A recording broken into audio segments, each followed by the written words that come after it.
The night that everything changed at Old Watchfield Hospice began like any other winter evening near Birmingham. Frost settled on the car park like fine white dust, and the sky turned from gray to black without warning. Inside, Emma Clarke started her shift with the usual routines. Nothing in those early hours suggested that before dawn she would understand exactly what the patients had been seeing at their windows all along. The trouble started just after midnight, when the power stuttered. It was not a full blackout, just a brief dip that made the lights dim and the monitors flicker before everything returned to normal. In that moment of half-darkness, though, something shifted in the building's atmosphere. The air grew thicker, harder to pull into the lungs. The usual background hum of the ventilation system seemed to drop in pitch, creating a low, almost felt vibration through the floors and walls. Emma noticed it first in the patients. Those who were awake became restless all at once, as if responding to a signal she could not hear. Call buttons began lighting up across the board, not one or two at a time as usual, but in clusters. The pattern made no medical sense. Patients in different conditions, different stages of decline, all suddenly needing attention within seconds of each other. The other nurses scattered to answer the closest calls, leaving Emma to deal with the alerts coming from the back of the building. The old wing had been shut down for budget reasons months earlier. Its rooms sat empty, except for storage. Spare wheelchairs, boxes of outdated paperwork, beds waiting for new mattresses that never arrived. Yet 3 call lights from that section glowed steady and red on the panel, as if someone in each room was holding the button down with determined pressure. The sight of those lights pulled something cold and tight through Emma's stomach. She moved toward the wing alone, her footsteps the only sound in the dimmed corridor. The emergency lighting had kicked in after the power dip, casting everything in a pale greenish glow that made the walls look sick. As she walked, she became aware of other sounds filtering through the building. Soft tapping noises that seemed to come from inside the walls. Faint scraping like fingernails on plaster, and something that might have been children's laughter played backwards and slowed down until it was almost unrecognizable.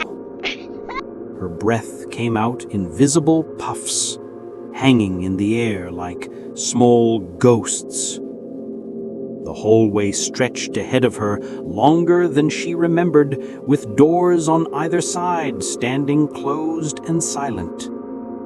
The call lights above those doors were dark now, as if whatever had triggered them had already moved on. One door stood open about halfway down the corridor. The gap was narrow, just wide enough to suggest an invitation.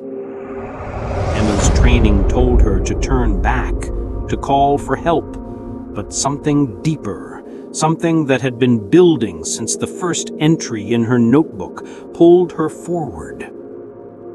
The room beyond the door was darker than it should have been. The emergency light that should have been glowing near the ceiling was out, leaving only the spill of pale illumination from the corridor to show the space. What that light revealed made Emma stop in the doorway, her hand frozen on the frame. The room was not empty. Small shapes moved in the shadows near the far wall, their movements too smooth and coordinated to be random. They were playing, she realized with a jolt of horror. Playing some kind of game that involved careful, precise movements. As her eyes adjusted, the shapes became clearer. 3 children sat in a loose circle on the dusty floor. They had old toys arranged between them, a stuffed animal with one eye missing, a set of wooden blocks, a small rubber ball that looked like it had been there for years. The children's hands moved the toys in patterns that seemed to follow rules Emma could not guess. Stack the blocks, roll the ball, touch the stuffed animal's head, then repeat over and over with mechanical patience. None of them had looked up when she arrived. Their faces stayed down, focused on their game, as if an adult at the door was not worth acknowledging yet. They wore clothes that looked wrong for the season and the decade. Thin cotton shirts, shorts despite the winter cold, shoes that might have been fashionable 30 years ago. Everything about them suggested they had been pulled from a different time and dropped here, unchanged. The one in the middle, a girl slightly smaller than the others, began to hum. The tune was familiar, something from a nursery rhyme Emma had heard as a child, but the pitch was wrong. The other 2 children picked up the tune, harmonizing in a way that made Emma's teeth ache. The sound filled the room, bouncing off the walls and ceiling, building in volume, even though the children's mouths barely moved. Then, as if following a silent command, all 3 turned their heads toward her at exactly the same moment. The synchronization was perfect, inhuman. Their faces came out of shadow into the thin light from the corridor, and Emma saw them properly for the first time. Pale skin stretched tight over small bones, mouths that seemed too wide when they smiled, showing too many teeth, and eyes that were entirely, impossibly black. No whites, no colored irises, just solid darkness that reflected the emergency light in thin, oily streaks. The pressure hit her immediately. It started behind her eyes, a sharp, stabbing pain that felt like something was trying to push its way into her skull from the inside. Her vision blurred at the edges, and the room seemed to tilt sideways, even though she knew the floor was level. Her nose began to run, and when she wiped it, her hand came away smeared with bright red blood. The children watched this with expressions of mild interest, as if they were observing an experiment and taking mental notes on the results. Emma tried to step back, but her legs would not respond properly. The cold in the room intensified until her bones ached with it. Frost began forming on the window glass behind the children, spreading in patterns that looked almost like words, or like the outline of more small hands pressed against the pane from both sides at once. The girl in the middle stood up in one smooth motion, rising to her feet without using her hands for balance. She was small, perhaps 7 or 8 years in appearance, but she moved with a confidence that belonged to something much older. When she spoke, her voice came out flat and toneless, like a recording played through a damaged speaker. The words were simple, almost childishly polite, but they carried a weight that pressed down on Emma's chest until breathing became difficult.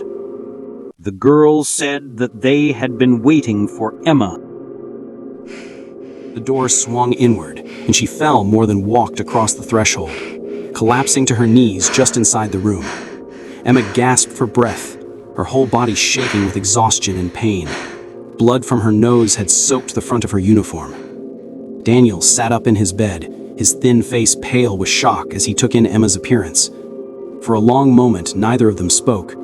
The only sounds were Emma's ragged breathing and the steady beep of the monitor tracking Daniel's heartbeat.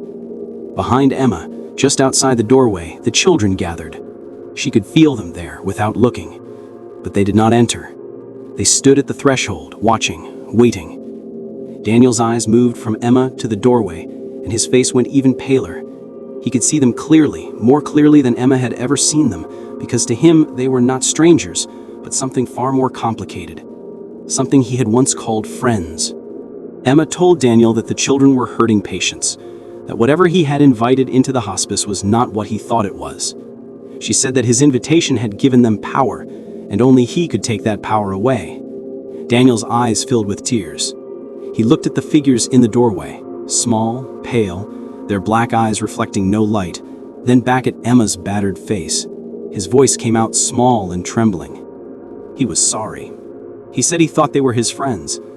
The story poured out of him then. He told Emma about the first time he had seen them, years ago in another hospital when he was very young. He had been alone in his room late at night, crying from the pain of his treatments. The children had appeared at his window, and they had seemed sad like him. When they asked to come in and sit with him, he had said yes. They had never hurt him directly. They had kept him company through the loneliest, most painful nights of his life.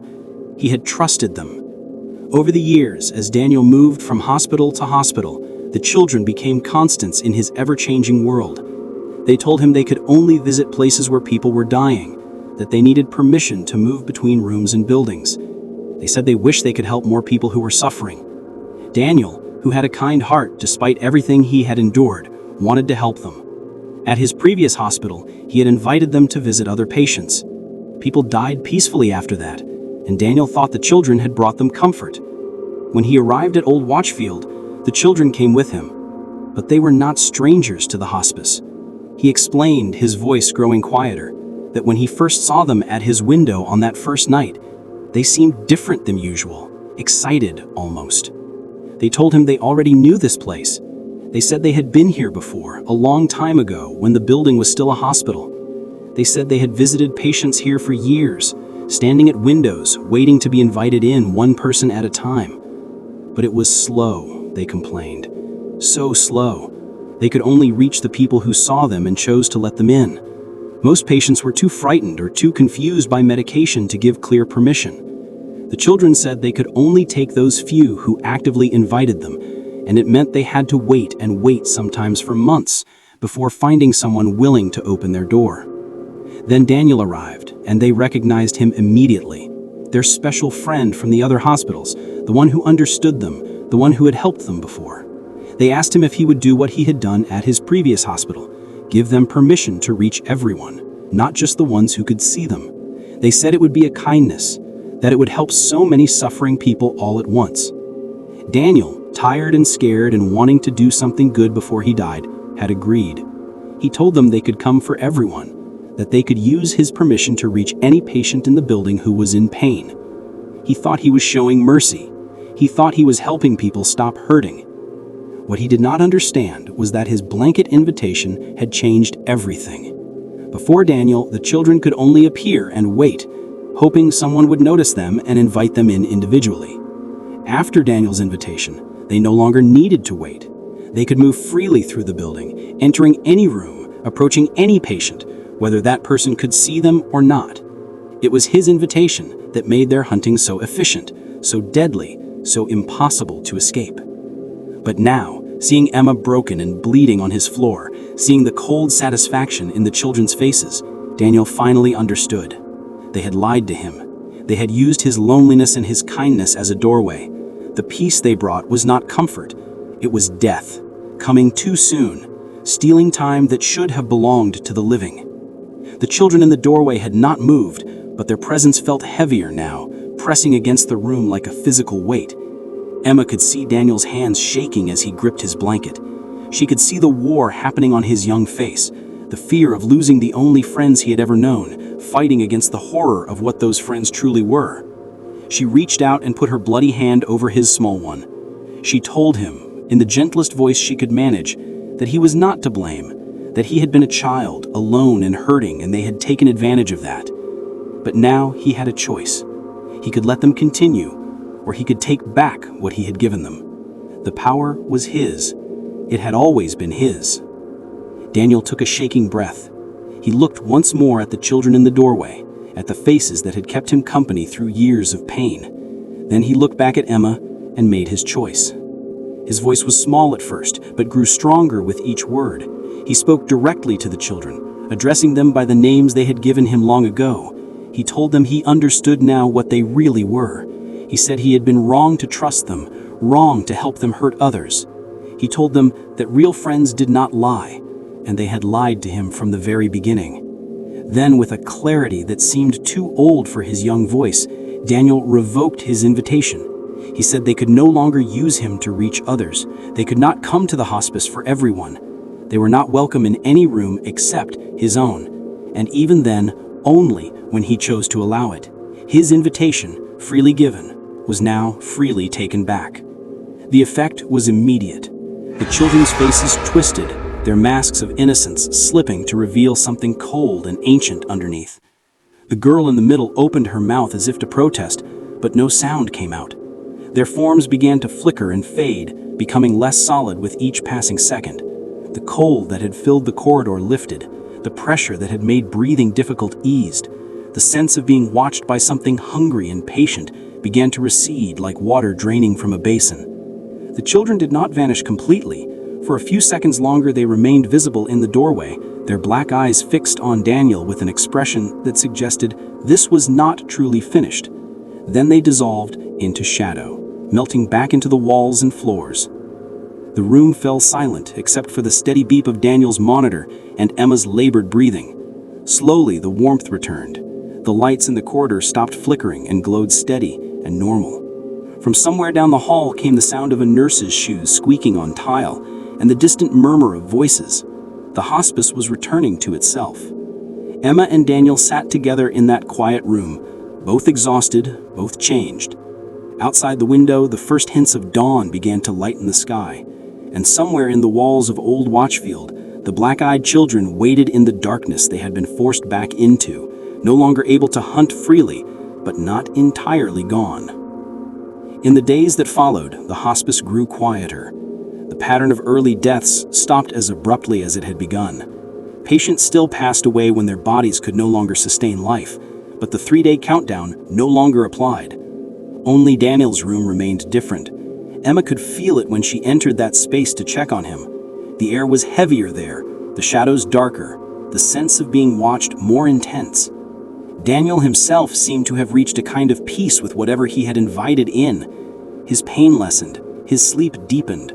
When he was awake, he stared at the ceiling or the window with an expression that suggested he was seeing things Emma could not see, things that perhaps only children who had lived too long in the shadow of death were meant to see. He died on a quiet morning when snow was falling lightly outside, each flake drifting down like a small, cold ghost. There was no struggle, no sudden crisis.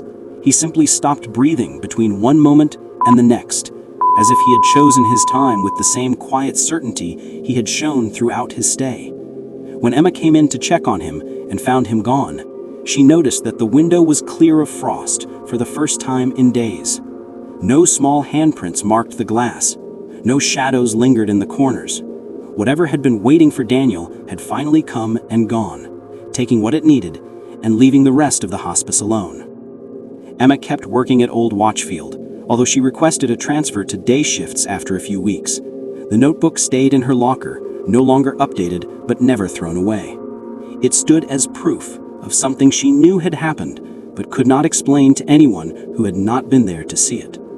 On clear nights, when she left the building, she sometimes paused in the car park and looked back at the windows of the hospice, searching for small silhouettes that no longer appeared.